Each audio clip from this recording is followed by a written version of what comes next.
Good morning all. భోజన ప్రియులందరికీ స్వాగతం. అందరూ బాగున్నారా? సో టుడే నేను దోసకాయ పప్పు కర్రీ రెసిపీతో మీ ముందుకు వస్తున్నానండి. దీనికి కావాల్సింది కందిపప్పు, దోసకాయ అంటే కీరా దోసకాయ కాదండి, మనం వండుకునే దోసకాయ, ఎల్లో కానీ గ్రీనిష్ షేడ్లో ఉంటుంది అది. కొన్ని పచ్చిమిర్చి, కొంచెం చింతపండు జ్యూస్ కోసము, అలానే ఉప్పు, కారం, కొంచెం నూనె తాలింపు కోసము. సో ముందుగా మనం ఏం చేయాలంటే కందిపప్పు బాగా కడుక్కొని స్టవ్ మీద పెట్టేసుకోవాలి బాయిల్ చేయడానికి.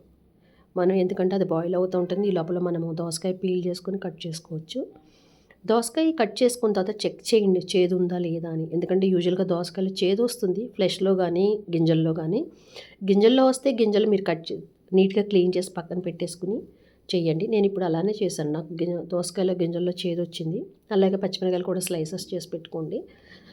చింతపండు నానబెట్టుకోండి జ్యూస్ కోసము. సో పప్పు ఉడికిందా లేదో ఒకసారి చెక్ చేసుకోండి. ఎందుకంటే ఒకసారి టెస్ట్ చేస్తే కొంచెం సాఫ్ట్గా అయిందనుకోండి, మనం ఆల్రెడీ కట్ చేసి పెట్టుకున్న దోసకాయలు అలాగే పచ్చిమిర్చి అందులో వేసేయచ్చు. దాంతోపాటు రాక్ సాల్ట్ యూస్ చేస్తాను నేనైతే, ఎందుకంటే రాక్ సాల్ట్ హెల్త్కి మంచిది, ప్లస్ అది లిక్విడ్ కర్రీ కాబట్టి ఆబ్వియస్లీ అది డిజాల్వ్ అయిపోతుంది. ఓకే, ఆ రెండు వేసాక ఒకసారి కలిగి తిప్పుకొని మూత పెట్టుకోండి. ఈ లోపల మెల్లగా బాయిల్ అవుతూ ఉంటుంది. మనం ఈ లోపల వేరే పనులు కూడా చేసుకోవచ్చు అనమాట. ఎందుకంటే టైం ఉంటుంది కదా. ఏదైనా యూజువల్గా అందరూ కుక్కర్లో వేస్తున్నారు పప్పులు కానీ ఏదైనా కర్రీస్. నేనైతే వేయనండి, నాకు కొంచెము కుక్కర్ అంటే భయము. ఒకసారి మా ఇంట్లో పేలింది, సో దానివల్ల నేను కొంచెం కుక్కర్కి దూరంగా ఉంటాను. బట్టి అయితేనే యూస్ చేస్తాను. రైస్ మాత్రం ఎలక్ట్రిక్ రైస్ కుక్కర్లో పెడతాను, ఎందుకంటే పేలే పని లేదు కాబట్టి. ఓకే, మీరు కుక్కరు ఇది మొత్తం బాయిల్ అవుతున్న టైంలో మీరు వేరే పని కూడా చేసుకోవచ్చు, ఎందుకంటే మనం ఏమి అక్కడ ఉండనవసరం లేదు కదా. అలాగే కారం కూడా వేసుకోండి, మీకు తగినంత కారం వేసుకోండి టేస్ట్ తగ్గట్టు. అది బాయిల్ అవుతూ ఉంటుంది. అలాగే చింతపండు జ్యూస్ కూడా వేసేసుకోండి.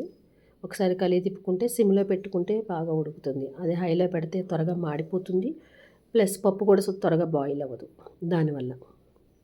సో అది బాయిల్ అవుతున్నప్పుడు మీరు వేరే ఏదైనా పనులు చేసుకోవచ్చు, లేదంటే మనకు వేరే చాలా ఉంటాయి కదా వర్క్స్, అలాంటివి చేసుకోవచ్చు. సో అది బాయిల్ అయిందో లేదో లాస్ట్కి ఒకసారి చూసుకోండి. మంచిగా బాయిల్ అయ్యాక తాలింపు పెట్టుకోవాలి. తాలింపు దినుసులు అంటే మీకు ఆల్రెడీ అందరికీ తెలుసు కదా. కొంచెం ఆయిల్ ఎక్కువ, కొంచెం అంటే మీకు ఎట్లా కావాలో అట్లా ఆయిల్ వేసుకోండి. నేనేమో ఆయిల్ మెజర్మెంట్ ఇవ్వట్లేదు, మీకు ఎట్లా కావాలంటే అట్లా ఆయిల్ వేసుకుని. తాలింపు దినుసులు అంటే మనం దీంట్లో శనగపప్పు అలాంటివి నేనైతే వెయ్యను, మీరు కావాలంటే వేసుకోవచ్చు. టేస్ట్ చేంజ్ అయిపోతుందని నేను వెయ్యను.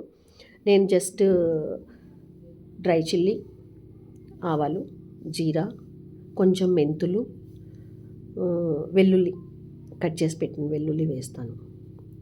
తర్వాత మనకి కరివేపాకు, కొత్తిమీర మన ఇష్టం, అది మన ఇంట్లో ఉంటే వేస్తాము. కరివేపాకు వేస్తే చాలా బాగుంటుంది, ఫ్లేవర్ బాగుంటుంది, సో అది వేస్తాను.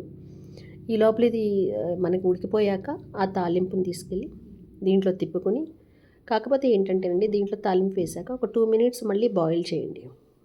బాయిల్ చేస్తేనే అది తాలింపు ఫ్లేవర్ అనేది మీ కర్రీకి బాగా పడుతుంది. లేదంటే వెంటనే తీసేస్తే ఆ ఫ్లేవరు కర్రీకి పట్టదు. అందుకని నేను ఎప్పుడు తాలింపు వేసాక ఒక 1-2 minutes సిమ్లో పెట్టి బాగా మంచిగా ఒక 2 minutes అట్టి పెడితే ఫ్లేవర్ అది మొత్తం పప్పు ఆ కర్రీ మొత్తానికి ఈక్వల్గా వెళ్ళి చాలా బాగుంటుంది టేస్ట్. సో ఇలా ఉడుకుతున్న దాంట్లో నేను తాలింపు వేసేసానండి. వేసేసి ఒక 1-2 minutes పెట్టాను. నేను జనరల్గా 2 minutes పెడతాను సిమ్లో. కాకపోతే కన్సిస్టెన్సీ కూడా చూసుకోండి, మరీ ఫ్రైలా చేయకండి పప్పుని. ఓకే, అలాగే తాలింపులో కూడా నెయ్యి వేసుకుంటే బాగుంటుంది. ఎవరికైనా అలవాటు ఉంటే నెయ్యి వేసుకోండి. మేమైతే తాలింపులో నెయ్యి వాడను, నేను రైస్లో వేసుకుంటాను కలుపుకున్నప్పుడు. ఈ కర్రీ రైస్కి బాగుంటుంది, చపాతీకి బాగుంటుంది, చాలా కమ్మగా ఉంటుందండి కర్రీ. ఎవరన్నా ట్రై చేయకపోతే ట్రై చేయండి. అలా కాకుండా మీరు ఇంకేమైనా పప్పు, దోసకాయ పప్పుతోటి ఇంకో రకంగా ఏమైనా ట్రై చేస్తే మాత్రం అది కూడా కామెంట్స్లో యాడ్ చేయండి. ఓకే, సో కమ్మనైన దోసకాయ పప్పు కర్రీ రెడీ అవుతుందండి. మీకు నా వీడియో నచ్చినట్లయితే లైక్ చేయండి, షేర్ చేయండి, సబ్స్క్రైబ్ చేసుకోండి. అలాగే ఇంకా మీ నుంచి ఏమైనా సజెషన్స్ ఉంటే కూడా మాకు కామెంట్ సెక్షన్లో రాయండి. మీకు ఈ వీడియో నచ్చిందనుకుంటాను. మీకు ఈ వీడియో నచ్చినట్టయితే మీకేమన్నా ఇంకా రెసిపీస్ కావాలంటే నాకు కామెంట్ సెక్షన్లో యాడ్ చేయండి.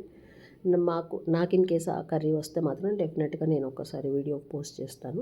మీ దగ్గర సజెషన్స్ ఉంటే కూడా మాకు చెప్పండి, మేము కూడా ట్రై చేసుకుంటాం. ఓకే, మీది ఏమైనా ఛానల్ ఉంటే కూడా ట్యాగ్ చేయండి దాంట్లో. Thank you very much for